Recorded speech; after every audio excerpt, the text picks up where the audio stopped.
annonce des décisions difficiles et ne se prononce pas sur la présidentielle.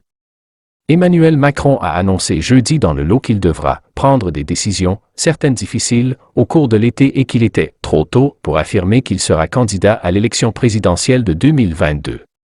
Je ne peux pas gérer l'été en pente douce, a déclaré le chef de l'État au cours d'une discussion avec une trentaine de retraités à Martel, au deuxième jour de son déplacement dans le lot.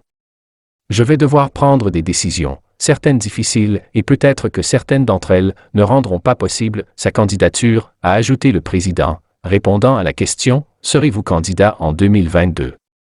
C'est trop tôt pour le dire, a-t-il répondu, affirmant sa détermination à faire les choses jusqu'à la fin.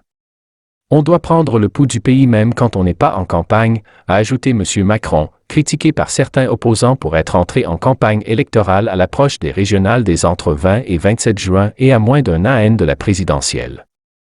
En réponse à une question sur l'économie, il a défendu sa politique et sa décision de ne pas augmenter les impôts.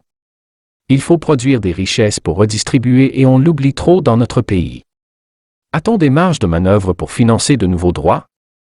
Non, nous sommes le pays de l'UE qui prélève le plus. Est-ce qu'on peut massivement taper les gros contribuables, idée qu'on adore chez nous? On peut le faire, mais les gros s'en vont, a-t-il affirmé. On m'a dit et le président des riches et je m'en fous. Interrogé sur la garantie jeune universelle, il a déclaré ne pas croire à l'idée qu'on donne de l'argent sans condition, car on a des devoirs et des droits. À l'issue de sa première journée dans le lot, Emmanuel Macron a salué mercredi soir les gendarmes de Marmande et de Saint-Géry ayant participé à la traque le week-end dernier de Thierry Dupin, le forcené de Dordogne, et parlé de leurs conditions de travail, a indiqué l'Élysée, confirmant une information du journal La Dépêche.